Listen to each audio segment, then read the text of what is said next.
On ne parle que de ça, il va vous étonner dans le rôle d'un amoureux désarmant et touchant, confronté au snobisme parisien. Danny Boone, bonjour. Bonjour On est Charlotte. ravis de vous rencontrer. Moi aussi. Merci pour cette belle introduction. Vous jouez le rôle d'un amoureux, d'un cadra amoureux dans le dernier film de Julie Delpy, Lolo, dans lequel elle joue elle aussi également. Ce qui est frappant dans ce film et ce qui m'a beaucoup frappé, c'est que vous êtes presque à contre-emploi, même si c'est une comédie. Vous êtes extrêmement différent, vous êtes tout en sobriété, tout en émotion dépouillée. Alors que d'habitude... Même votre voix a changé, vous êtes très touchant. C'est vrai, merci Est-ce que beaucoup. c'était un choix volontaire de votre part ou c'est Julie Delpy qui vous a drivé jusque-là? Je pense qu'elle m'a tenu en laisse comme ça, là, jusqu'à tout le long. Non, moi, je me vois. C'est vrai, même, vous trouvez que ma voix est différente de vos précédents rôles, oui. Ah, c'est marrant. Mais tant mieux, c'est chouette, c'est un beau compliment. Non, oui, non, le personnage, je me suis identifié évidemment à ce pauvre Jean-René, cette victime. C'est un personnage qui semble très proche de vous. Oui, je suis un provincial. Je suis provincial. Je suis arrivé à Paris. J'ai rencontré le snobisme. Je l'ai fui. Voilà. Il y a une violence dans le cynisme et l'agressivité, la moquerie, la méchanceté en fait. Le dire du mal, c'est un truc qui est très fréquent justement dans le snobisme. On dit du mal, parce qu'on essaie de trouver un bon mot aux dépens des autres, quoi. J'ai vu beaucoup ça en arrivant à Paris, ouais. J'ai vu beaucoup ça. Un manque de gentillesse dans le bon sens du terme, en fait.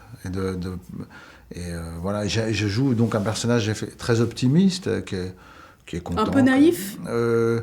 Oui, il a l'air naïf. Il n'est pas tant que ça, en fait. Mais je pense qu'il est assez réaliste, plutôt que... Il est assez réaliste. Assez pragmatique. Il essaye de s'adapter, mais il est un peu maladroit. Il est maladroit, ouais. Mais il se contente de peu. Il est content d'avoir un petit bout de Tour Eiffel.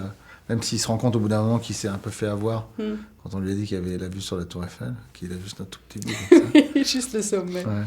Mais c'est un joli personnage. Moi, ce que j'aime dans le film de Julie, c'est que c'est un film de femme. C'est une comédie écrite et réalisée par une femme, c'est même deux femmes qui ont écrit le film. Mais c'est l'univers de Julie. Et elle se moque justement de ce parisianisme, de ce monde du paraître en fait, de la mode, du snobisme. Et donc c'est une réflexion sur les quarantenaires, c'est-à-dire qu'elle a très bien réussi sa vie professionnelle, un peu foiré sa vie familiale, parce qu'elle a quand même... elle a fait de son fils un enfant roi, parce qu'on sent qu'elle n'a pas eu trop le temps de s'occuper de lui, donc elle lui a dit oui à tout, et au revoir et merci. Elle l'a transformé en monstre. Et elle en a fait effectivement un monstre. Et puis, c'est très joli que cette histoire d'amour avec ce personnage qui est aux antipodes de ce qu'elle est et du monde dans lequel elle vit va fonctionner, quoi. Va se mettre en place, va marcher, va traverser l'adversité en sortant grandi, quoi. Tout à l'heure, vous parliez du début de votre carrière, votre arrivée à Paris. Ouais. Dans quelques mois, vous avez 50 ans. Quel sens ça a pour vous d'arriver à cet âge charnière? C'est horrible. Un demi-siècle. Faut que j'appelle ma psy. Ça vous embête, je téléphone à ma psy. Vous pouvez pas. Non. Vous venez de me faire réaliser que j'avais 50 ans dans quelques mois. J'étais même pas au courant. Je crois qu'on me le cachait. On voulait me faire une surprise. Vous n'y avez pas songé? Si, bien sûr. Non. Ouais, si, dans 8 mois maintenant. Non, mais je sais pas. Non, j'ai pas les caps. Je me dis pas. D'ailleurs, c'est en général quand j'ai eu 25 ans. En général, je fais des conneries moi à 18 ans, je me suis bourré à la gueule au Ricard, ce qui était une énorme connerie. Depuis, je ne bois plus de Ricard du tout. Qu'est-ce que vous allez faire pour vos 50 ans alors? Reboire du Ricard. Je sais pas. Et à 25 ans, j'étais pareil, j'ai fait la fête, mes 25 ans, et j'ai voulu me baigner dans la Seine, on m'en a empêché, ce qui est très très bien. Et là, non, je sais pas, à 50 ans, je pense que je vais devenir bouddhiste. C'est ça, on s'inscrit à un cours de yoga, on fait du pilate pour le mal de dos et du yoga. Ça fait une vingtaine d'années que votre carrière a démarré. Plus de 20 ans. Plus de 20 ans. 25 vous ans. avez quand même mené à bien toutes vos entreprises, tous vos projets. On peut dire que vous avez plutôt réussi ce que vous avez entrepris, effectivement. Est-ce qu'il manque encore quelque chose à votre carrière aujourd'hui ? Alors, est-ce qu'on court, est-ce que on démarre sa carrière parce qu'on court pour faire quelque chose ? Je pense pas.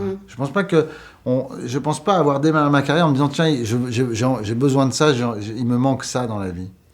Je cherchais pas une réussite professionnelle et une reconnaissance absolue de notoriété, de reconnaissance. Je cherchais à vivre bien avec les autres. J'avais ça en tête, c'est-à-dire faire rire les gens, raconter des histoires et vivre de mon métier.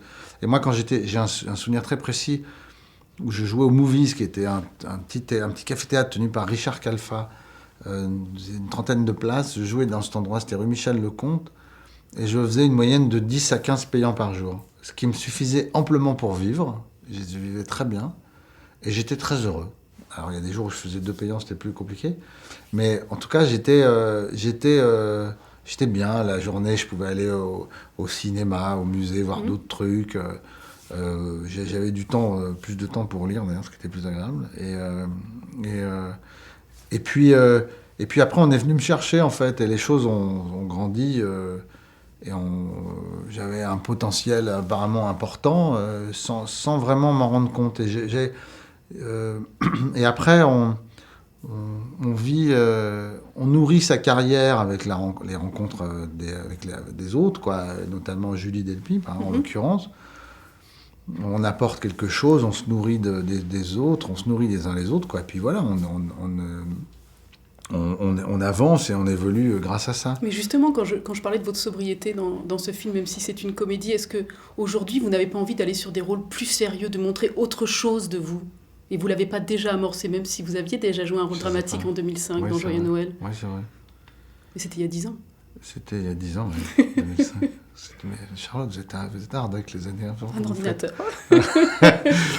Mais c'est vrai. Je ne sais pas, aller vers d'autres... je ne sais pas. Non, en fait, c'est que des histoires de projets, de rencontres, d'opportunités. De se dire tiens, pourquoi pas je lis quelque chose qui me procure de l'émotion, du rire, un désir. C'est le désir, c'est plus une histoire de désir et de s'enrichir, quoi, comme quand on est heureux de lire un très bon bouquin et on sort de là en étant rempli de quelque chose. Voilà, on nourrit le spirituel, en fait. Je pense qu'après 50 ans, je vais aller un peu plus vers le spirituel. Mais vous n'irez pas, vous n'avez pas cette envie d'aller sur des choses dramatiques, plus profondes, plus dramatiques. On vous a souvent comparé à Bourvil. Oui, c'est vrai. Ah bah, alors, quand on me dit ça, moi, je pense au film de Bourvil, le Cercle Rouge. De Melville. Jean-Pierre Melville. Et quand j'ai vu gamin, j'étais un peu déçu. Je trouve le film très réussi, mais d'un seul coup, j'ai vu ce Bourvil tellement triste et sombre, quoi, que ça m'a déstabilisé quand j'étais enfant. Donc, je pense que je réfléchirai à 2 fois avant d'aller... c'est un don... D'aller sur ce terrain. Vous avez peur j'ai pas de perdre peur du public ? Ah non, du tout. Ou de les décevoir, comme vous l'avez été ? Peut-être. De me décevoir, peut-être, non, mais de décevoir le public, non, je pense pas, parce que... Enfin, on sait jamais, mais en tout cas, j'ai un rapport à mon public qui est assez sain. Hein, mais non, je ferais volontiers, ça dépend des projets, en fait. Parce qu'en fait, il faut que le projet vaille la peine de faire abstraction du talent et du don que j'ai, qui m'est donné, de faire rire. Et je me dois de respecter ce don qui est un truc qui m'a été prêté, disons. Donc voilà. Et les gens, en plus, vu le monde dans lequel on vit là, je pense que les gens ont besoin de se divertir et de rire. Donc on leur conseille d'aller voir Lolo de Julie Delpy. Bah oui, si vous le dites. Ça sort le 28 octobre au cinéma Voilà. dans toutes les salles en France. Merci Charlotte. Merci à Et vous, Danny On se Boone. retrouve à mes 50 ans, Voilà, dans 8 mois. comme ça. Je serai dans un fauteuil, enfin, comme ça, avec des roulettes. Merci Je serai beaucoup. très gris, comme ça. Je ferai, ah, Non, je c'est ça ne qui crois va pas. se passer. Je sais pas. Je vous le souhaite pas en On tout cas. passe le câble et puis pouf. Merci beaucoup. Merci à vous.